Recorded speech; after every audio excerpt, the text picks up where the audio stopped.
Bhim news India की team अंता विधानसभा क्षेत्र के दौरे पे आई है।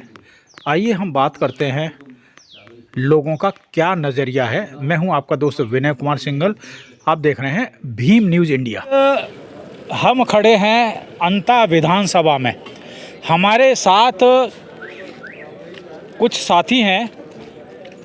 भीम न्यूज इंडिया नज़रिया जानने आया है क्या है जनता का मूड नरेश मीणा के लिए, और अन्य जो प्रत्याशी हैं, कांग्रेस है, बीजेपी है, जो भी हैं, उनके बारे में जनता का क्या मूड है। आइए हम ओपिनियन लेते हैं। सर क्या नाम है आपका? मेरा नाम राम कल्याण कश्यप है। राम कल्याण कश्यप। केवट कहार कश्यप महासभा का मैं प्रदेश अध्यक्ष हूँ। अच्छा, केवट कहार कश्यप महासभा के प्रदेश अध्यक्ष हूँ। आप अंता विधानसभा क्षेत्र में रहते हैं या कहाँ रहते हैं आप? मैं छबड़ा विधानसभा का हूँ जी। छबड़ा विधानसभा के हो। अंता में लगभग आपके समाज के कितने वोट हैं? देखिए सर, पहले तो मैं धन्यवाद दूंगा कि आपने बहुत अच्छी बात मेरे से आज सवाल किया है। अंता मांगरोल विधानसभा में ये दोनों तीनों कस्बे हैं, इनमें लेकर और गाँव में दर्जनों गाँव में मेरे समाज के लोग बसते हैं।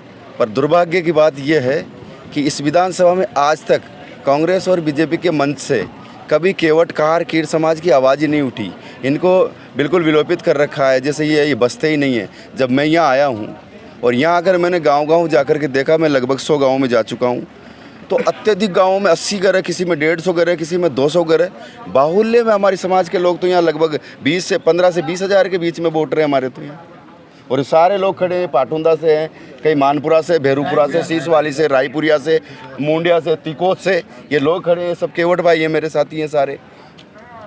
आज ये एक बड़े सौभाग्य की बात है कि मैं अंता मांगरोल की धरती पर आया हूँ और यहाँ आकर जैसे मैंने अलग जगाई, मेरे भाइयों को जगाया कि भाई आपके क्या ओपिनियन रहेगा आपके समाज का, ये बताइए। कांग्रेस में दे रहे हो या बीजेपी में दे रहे हो? मेरा समाज सारा का सारा नरेश जी के साथ आएगा। नरेश मीणा जो निर्दलीय लड़ रहे हैं, इनके साथ आएगा मेरा समाज। ऐसा क्यों? ऐसा इसलिए कि कांग्रेस बीजेपी ने हमारी समाज को कभी गिना ही नहीं, समझा ही नहीं, कभी मंच नहीं दिया, कभी उनको मतलब सामाजिकता से उनको स्वीकारा ही नहीं कि ये समाज भी है। इनको गिनना आती है मेरी समाज से तो कांग्रेस बीजेपी वालों को। ये क्या जनरल में आता है, ST SC OBC में आता है? ये पहले तो ST में थे, बाकी इनको हटाकर पिछड़े वर्ग में डाल दिया OBC में। हम जल जंगल के वासी हैं, हम मूल निवासी हैं, और जितने भी जलाशय थे, नदियाँ थी, उस पर हमारा अधिकार था। मगर सरकारों ने हमारे साथ एक बहुत बड़ा कुठाराघात किया इस समाज के साथ। सिंगाड़ी लगाने का काम हमारा था, बालू का काम हमारा था, नाव चलाने का काम हमारा था, मछली आखेट का काम हमारा था। मगर सरकार ने ठेका प्रणाली ला करके और ये भोली वाली समाज को बेरोजगार कर दिया है, इनकी रोटियां छीन ली है। तो आपको लगता है कि यदि नरेश मीणा जी जीत जाते हैं तो आपका जो कश्यप केवट समाज है जी, उसका उद्धार करेंगे? लगता है? बिल्कुल बिल्कुल बिल्कुल बिल्कुल। अगर नरेश जी विधानसभा में गए तो मुझे पूर्ण भरोसा है। नरेश मीणा जिंदाबाद, नरेश मीणा जिंदाबाद, नरेश मीणा जिंदाबाद, नरेश मीणा जिंदाबाद। अगर नरेश जी विधानसभा में पहुंचे तो हमें भरोसा है केवट समाज को कि नरेश जी हमारे लिए, हमारे पुश्तैनी व्यवसायी, उनके लिए जरूर आवाज़ उठाएंगे। धन्यवाद सर। आप देख रहे थे भीम न्यूज इंडिया। यदि आपको हमारे द्वारा दिखाई गई खबरें पसंद है तो प्लीज़ हमारे चैनल को यूट्यूब पर सब्सक्राइब कीजिए, लाइक कीजिए, शेयर कीजिए, कमेंट्स कीजिए। भीम न्यूज इंडिया के फेसबुक पेज, टेलीग्राम, X यानी ट्विटर पर भी आप संपर्क कर सकते हैं।